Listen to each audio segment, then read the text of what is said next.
हमारे यहाँ पढ़े लिखे लोग ऐसा मिस इंटरप्रिटेशन कर रहे हैं, और ये मिस इंटरप्रिटेशन मैंने देखा मदरसे के केस में। आपको जान के आश्चर्य होगा कि भारत के संविधान में मदरसा नाम का शब्द ही नहीं है। यहां अधिवक्ता बंधु बैठे हैं, माननीय जज साहब बैठे हैं, मैं आग्रह करूंगा एक बार ढूंढ के दिखाइए भारत के संविधान में कहीं मदरसा लिखा हो। मदरसा लिखा नहीं, इसके बावजूद मदरसा बोर्ड बन गया, मदरसे खुलते जा रहे, मदरसों को मान्यता मिल रही है। कुछ राज्यों में मदरसों के इमामों को, मदरसे के टीचरों को वेतन भी मिल रहा है, मदरसों की डिग्रियां भी वैलिड हो रही हैं, और भारत के संविधान में कहीं मदरसा लिखा ही नहीं है। भारत के संविधान के आर्टिकल 30 में लिखा हुआ है कि भारत में सभी लोगों को एजुकेशन इंस्टीट्यूशन खोलने का अधिकार है।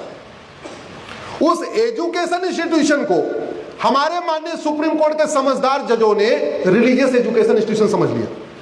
रिलीजियस लिखा नहीं है, लिखा है एजुकेशन इंस्टीट्यूशन, लेकिन माननीय सुप्रीम कोर्ट के जजों ने उसकी गलत व्याख्या करके उसको रिलीजियस एजुकेशन इंस्टीट्यूशन बना दिया।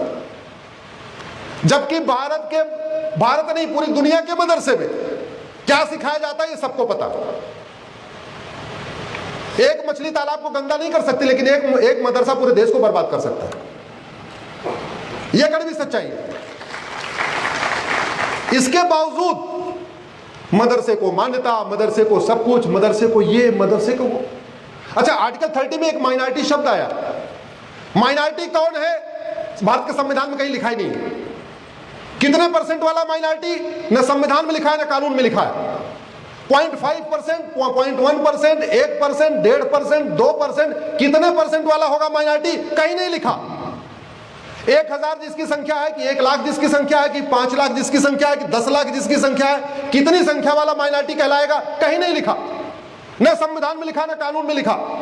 लेकिन माइनॉरिटी कमीशन चल रहा है, माइनॉरिटी अफेयर मिनिस्ट्री चल रही है, माइनॉरिटी के लिए वक्फ बोर्ड चल रहा है, माइनॉरिटी के लिए वक्फ ट्रिब्यूनल चल रहा है, माइनॉरिटी के नाम पे लोन चल रहा है, माइनॉरिटी के नाम पे वजीफा चल रहा है, माइनॉरिटी के नाम पे स्कूल चल रहा है, माइनॉरिटी के नाम पे कॉलेज चल रहा है, माइनॉरिटी के नाम पे मकान दिया जा रहा है, माइनॉरिटी के नाम पे दुकान दिया जा रहा है। सब कुछ माइनॉरिटी माइनॉरिटी माइनॉरिटी। कौन है माइनॉरिटी, भगवान जाने, किसी को नहीं पता।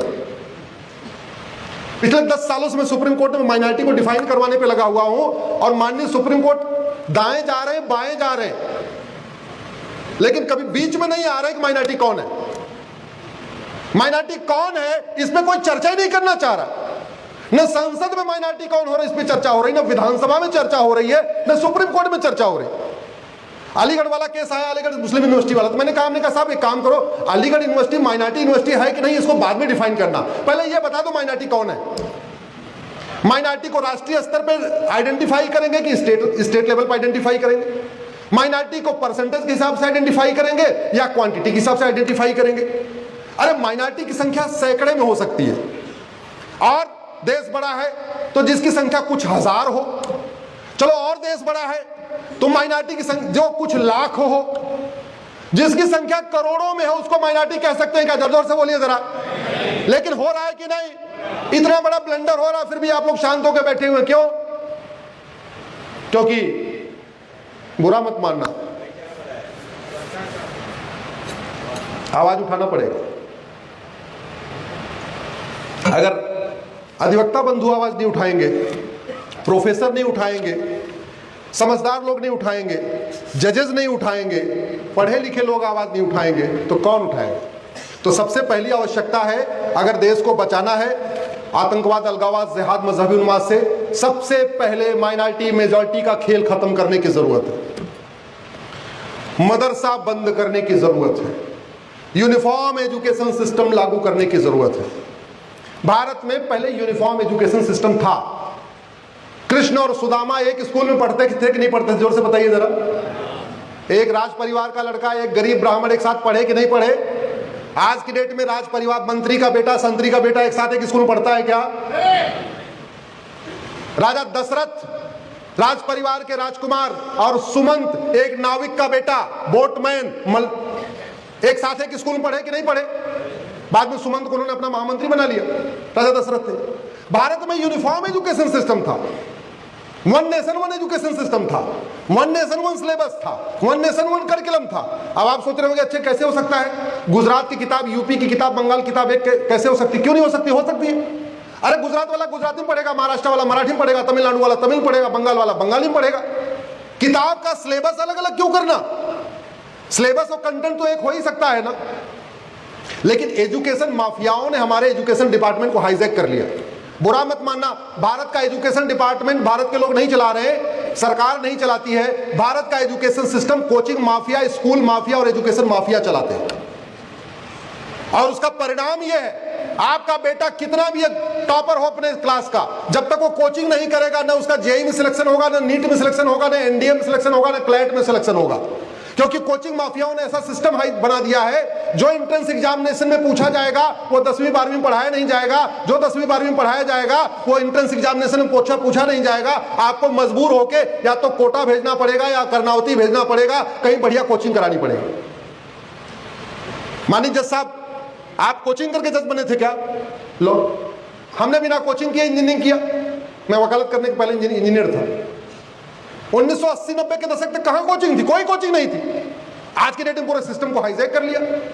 तो अगर भारत में वास्तव में हम चाहते हैं ये बम ब्लास्ट बंद हो, तो सबसे पहले one nation one education board, one nation one syllabus, one nation one curriculum system लागू करना पड़ेगा। अगर एक रेलवे बोर्ड से पूरे देश की रेलवे चल सकती है, तो एक एजुकेशन बोर्ड से पूरे देश का एजुकेशन कितना स्कूल नहीं चल सकते क्या? जोर से बोलिए जरा। मैथ की किताब कॉमन हो सकती है, केमिस्ट्री की कॉमन हो सकती है, जूलॉजी की कॉमन हो सकती है, फिजिक्स की कॉमन हो सकती है, हिंदी की कॉमन हो सकती है, इंग्लिश की कॉमन हो सकती है, संस्कृत की कॉमन हो सकती है। बचा क्या? ऐसी कौन सी किताब है जो गुजरात में अलग पढ़ाई जानी चाहिए और बंगाल में अलग पढ़ाई जानी चाहिए, तमिलनाडु में अलग पढ़ाई जानी चाहिए? कौन सी किताब? कोई नहीं है। डिमांड करिए, देश को बचाना है, राम राज्य स्थापित करना है, तो जैसे भगवान राम के समय में यूनिफॉर्म एजुकेशन सिस्टम था, वही भारत में लागू करना पड़ेगा। दूसरा,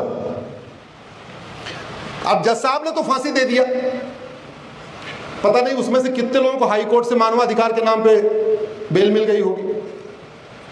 नहीं मिली, सुप्रीम कोर्ट तक ठीक रहा, फांसी टंग गए सारे, अभी टंगे नहीं। मतलब इस देश की सड़ी हुई न्याय व्यवस्था को देखिए जरा।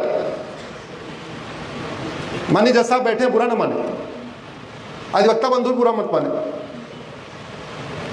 इतनी सड़ी हुई न्याय व्यवस्था दुनिया में कहीं नहीं है। एक व्यक्ति एयरफोर्स के 4 जवानों को मारता है कश्मीर में, एडमिट करता है कि मैंने मारा। जो 4 एयरफोर्स के जवान मारे गए, उनके परिवार कह रहे हैं कि यासीन मलिक ने हमारे पति को मारा। यासीन मलिक कह रहा है कि मैंने इन 4 को मारा। टीवी पे एडमिट कर रहा है। वो आज भी 1990 में मारा था, 2025 में 35 साल बाद भी अभी जेल में बैठ के बिरयानी खा रहा है। इतनी सड़ी हुई